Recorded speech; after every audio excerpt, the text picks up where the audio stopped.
मुख्यमंत्री योगी आदित्यनाथ के अयोध्या दौरे से पहले प्रमुख सचिव नगर विकास डूडा अमृत अभिजात्य अयोध्या पहुंचे। उन्होंने विकास प्राधिकरण के सभागार में अधिकारियों के साथ विकास कार्यों की समीक्षा बैठक की। इसके साथ ही अधिकारियों से अयोध्या में चल रहे विकास कार्यों की गति की जानकारी भी ली।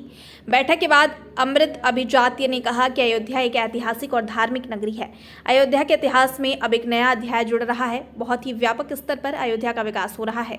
अमृत अभिजात्य ने कहा कि भगवान रामलला के प्राण प्रतिष्ठा समारोह के पहले श्रद्धालुओं के लिए मूलभूत सुविधाएं, सुंदरीकरण और सारी व्यवस्था को लेकर प्रदेश सरकार प्रयास कर रही है।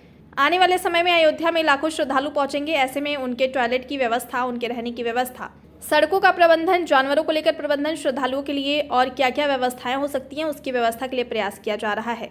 रामलला की प्राण प्रतिष्ठा समारोह और दीपोत्सव की तैयारियों का जायजा लेने 21 अक्टूबर को मुख्यमंत्री योगी आदित्यनाथ अयोध्या दौरे पर रहेंगे। 11 नवंबर को दीपोत्सव का आयोजन तो 22 जनवरी 2024 को भगवान रामलला का प्राण प्रतिष्ठा समारोह आयोजित किया जाएगा।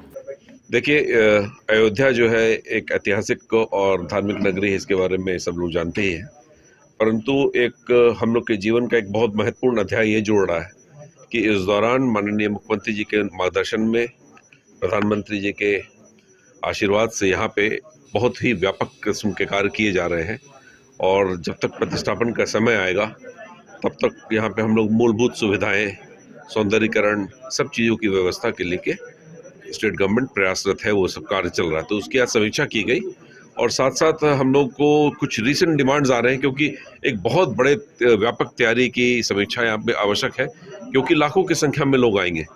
तो उनके टॉयलेट्स की क्या सुविधा होगी, उनके रहने की क्या सुविधा होगी, सड़कों का क्या प्रबंधन होगा, जानवरों के लिए क्या प्रबंधन होगा, शरणार्थियों को और क्या क्या डिमांड्स आएंगी, सौंदर्यीकरण कैसे होगा, गमले कहाँ रखे जाएंगे, तमाम इस तरह की डिमांड्स हैं जो कि हम लोग उसको मीट आउट कर रहे हैं। तो उसकी एक रणनीति बनाई जा रही थी कि किस स्कीम से किसको सपोर्ट कर सकते हैं।